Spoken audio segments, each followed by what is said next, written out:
공주 보고 저 위에 있는 저 베이지색이라고 할까요? 저 색이 네모나게 생긴 저 머리같이 생긴 저 부분이 뭘 형상을 했을까요? 머리?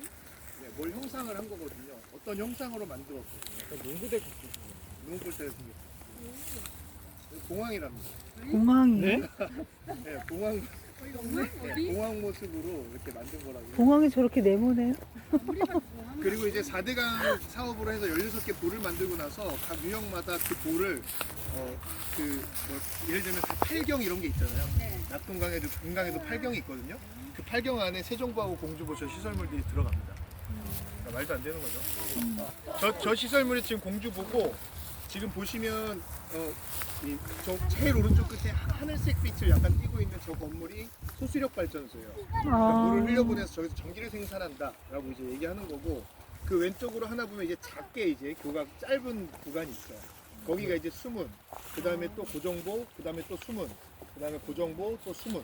여기도 그렇게 3개의 수문으로 이루어져 있습니다. 그러니까 수문이 지금 살짝 올라와 있는 상태예요.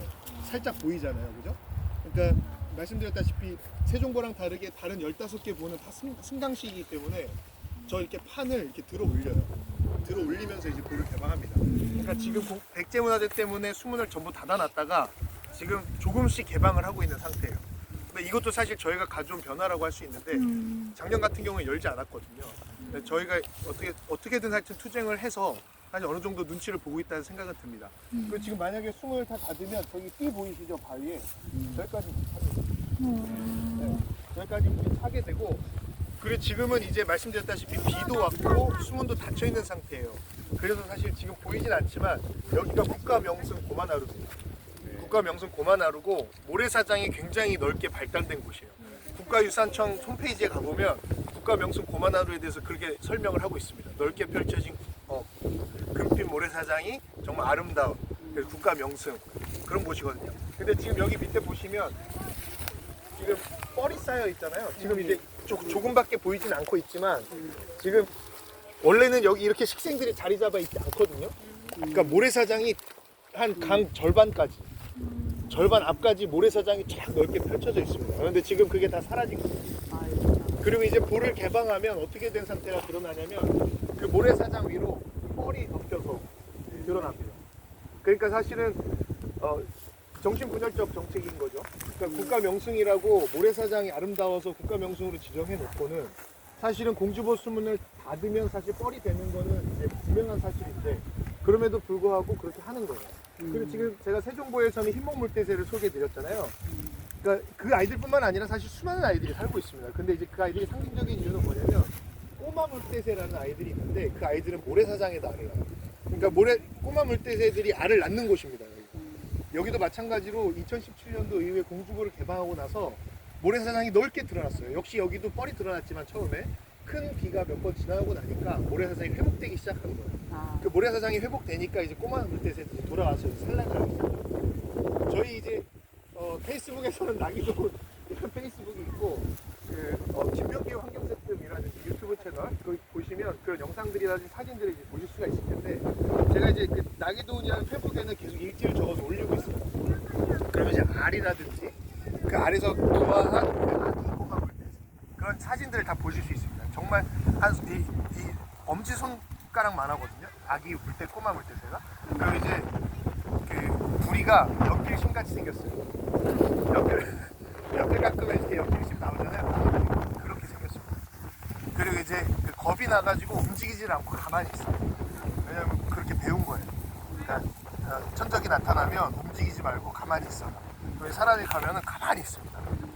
움직이지 않고. 이제 멀리 가면 이렇게 막 도망가요. 굉장히 귀여운 그런 아이들인데 여기가 서식지였는데 4대강 사업 이후로 사라졌다가 볼을 개방하고 돌아온 아이들이에요. 이 모든 내용들이 환경부의 보개방 모니터링 결과 보고서에 다 들어있습니다. 볼을 개방했더니 뻘이 사라지고 모래가 드러나고 수질이 개선되고 녹조도 사라지고 다 좋아지더라. 이런 내용들이 환경부 조사 결과에 다 나와 있어요. 근데 이제 지금 수문을 닫았잖아요. 저희가 이제 얼마 전에 투쟁해서 같이 이제 문화재 때 가서 했는데 백제 문화재 때마다 볼을 활용해서 문을 닫아서 유등하고 돛배를 설치하려고 합니다. 그러니까 공갈 돛배죠. 진짜 배가 아니에요. 모형 돛배를 띄우고 거기다 조명을 설치해서 문화재를 하고 싶어 합니다. 근데 사실은 그거 굉장히 철진한 거잖아요. 유행도 다 지난 거고 진주 남강 축제를 따라하는 거라고 보여져요. 사실 백제 문화랑 전혀 관련 없는 그런 문화를 백제 문화제라는 이름으로 하고 있다. 그래서 저희가 매년 당연히 저희가 이제 반란 싸우죠. 데모를 했죠. 그래서 안 된다라고 해서 2019년부터 사실 약속을 했습니다. 볼을 개방한 상태에서 문화제를 진행하겠노라고. 근데 그 약속을 매년 어겼어요. 매년 어겨서 백제 문화제 때마다 열고 그때는 닫고 그때는 이제 문재인 정부 시절에도 그렇게 했고 그리고 이제 그때는 이제 열었죠. 다시 열었을 때 뻘이 드러나기 시작한 거예요. 그래서 저희가 이 건에 대해서는 국가유산청 환경부를 경찰에 고발했습니다. 그러니까 국가유산인데 국가명승인데 이거를 너희들이 이런 방식으로 망치고 있다. 그래서 했는데 불기소 처리를 했어요. 경찰에서. 아이고. 그래서 이거 같은 경우에는 공익감사 청구라든지 또 그러니까 국가유산청이랑 환경부를 대상으로 아예 이번에는 훼손을 명분으로 고발을 한번 해보려고 생각을 하고 있습니다. 그러니까 지금 국가유산 내에서의 현상 변경 행위, 그러니까 예를 들면 물을 채운다든지 뻘을 쌓인다든지 뻘을 걷어낸다든지 이런 걸 이게 형상 변경 행위라고 하는데 그런 걸 할 때는 신청을 하고 허가를 받게 돼 있어요. 근데 그런 허가가 없어요. 그러니까 환경부가 허가를 받지 않은 채 수문을 운용해서 공안으로의 현상을 변경시킨 거예요. 그래서 그 건에 대해서 고발한 걸 이제 불기소 처리한 거기 때문에 어쨌든 그 이외에 국정감사 그런 수사를 밟으려고 하고. 그리고 환경부 장관을 대상으로 지금 멸종위기종 서식지 훼손을 명분으로 야생동물보호법 위반으로 그것도 고발한 상태입니다. 근데 이제 정권이 법이 이상하게 그 범죄자 그러니까 고발한 사람에게 증거를 제시하라고 해요. 사실은 범죄 사실이 없다면 자기가 그 사실을 증명할 수 있어야 되는데 훼손한 자는 있는데 그리고 훼손된 사실은 있는데 거기에 대해서 그 책임을 묻지 않아요. 그러니까 사실은 법이라든지 이런 시스템들이 사실은 전반적으로 정권을 옹호하거나 아니면 기득권을 보호하거나 그런 방식으로 작동되고 있다. 그래서 사실은 더 어떤 혁명이나 어떤 근본적인 해결이 필요한 게 아닌가 이런 생각이 들고 예, 정말 안타깝습니다. 왜 그러냐면 지금 도가 개방된 상태에서 넓은 백사장이 있으면 거기 이제 시민분들이 많이 거기를 걸으러 들어오시거든요. 아이들하고 같이 그 모래사장에서 소풍도 하고 그런 것들을 즐기시는데 지금 그 모래사장은 없습니다. 그리고 이제 볼을 개방하고 나면 그 모래사장은 사라져 있어요. 그리고 이미 그곳에 뻘이 쌓여 있는 곳에는 이제 영양 성분이 이제 있기 때문에 거기 이제 식물들이 자리 잡게 돼요. 그래서 뿌리를 내리면 다시 회복하기가 정말 어려워집니다.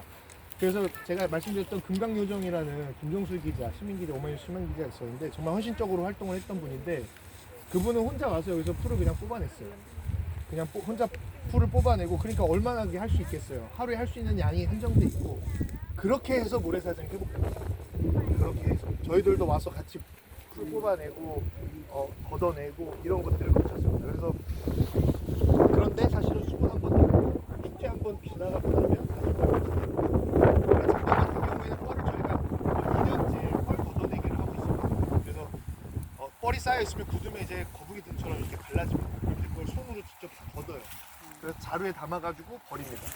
근데 올해 초죠. 아니. 올해 초. 작년 백제문화제 쌓였던 펄을 저희가 이제 걷어냈어요, 손으로.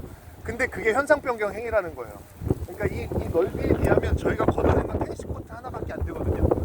근데 그걸 현상 변경 행위라고 저희한테 허가 신청을 하라는 거야. 그래서 저희가 했어요. 허가를 신청을 했고 허가를 받았습니다. 그래서 얘네는 하나 안 하나를 본 거예요. 얘네는 신청을 했나 안 했나를 봤더니 안 했어. 그래서 고발을 한 거예요. 근데 이제 증거불충분이라고 불기소. 그러니까 이게 말도 안 되는 거잖아요. 그래서 화가 너무 나서 그 뻘 걷어낸 뻘을 톱마대 2개, 그러니까 이만한 마대 있잖아요. 큰 톱마대 2개에다 담아가지고 환경부 앞에다 한 달 동안 전시했습니다. 이게 환경부가 만든 뻘이다. 너네가 만든 쓰레기다. 그만하고 원상회복해라. 그랬더니 올해는 뻘 걷어내기를 한다는 얘기가 있어요. 그러니까 이번에 백제문화제 끝나고 나서 그것도 이제 해야 하는 거지. 이제 어떤지는 모르겠지만 어쨌든 개방도 지금 하고 있고 그리고 개방도 지금 천천히 한다 그래요. 왜냐면 뻘이 최대한 안 쌓이게 하기 위해서 그렇게 한다고 하는데 저는 사실 효과는 없습니다. 그 효과는 없는 거고 일단 그런 상황이 있는 거고 지금 공주보 수문 같은 경우에도 제가 말씀드렸다시피 세종보하고 공주보가 연속적으로 개방하면서 금강에서의 자연성 회복상이 드러나는 유일한 곳이에요. 그러니까 4대강 16개 보 중에 6년 동안 세종보 같은 경우는 거의 한 7년 동안 안 닫았잖아요. 이제 11월 달이 되면 7년이 되는 건데, 그렇기 때문에 자연성 회복상을 볼 수 있는 유일한 곳이에요. 근데 이곳을 가뭄이나 홍수 등 아니면 지자체 신청에 따라서, 요청에 따라서 활용한다, 이렇게 얘기를 하고 있는 거예요. 그래서 저는 이 사람들이 이제 탄력 운영을 할 수 있다고 얘기를 해요. 그래서 이제 저희가 이제 문제 제기를 하지 않겠어요? 흰목물대새가 산란하고 있는데 너희가 어떻게 탄력 운영할 거냐 그랬더니, 흰목물대새가 산란하는 바로 아래까지만 물을 채우겠다, 뭐 이렇게 얘기를 하는 거예요. 그러니까 이건 거의 뭐 신급 능력을 갖춘 자만이 할 수 있는 건데, 거기서 이제 비만 조금만 더 와도 사실 이렇게 되는데. 그리고 이번에 저희가 또 한 번 또 천막이 물에 잠겼을 때 어떤 일이 있었냐면, 세종보 수문을 점검한다고 하나씩 이렇게 올렸어요. 세종보 수문 하나씩. 근데 하나를 점검을 하고 나서 안 닫은 거야, 안 열은 거야, 개방을 안 하고 그냥 이렇게 닫아놓은 거야, 하나를. 근데 그날 비가 왔거든요. 근데 환경부가 판단했을 때는 괜찮다고 판단을 했나 보지. 이 정도는 괜찮을 거다. 근데 그날 비가 이제 예상치 못한 비가 온 거죠. 그러니까 자연이라는 게 그런 건데. 그래서 저희가 또 대피하는 이제 그런 일이 있었고.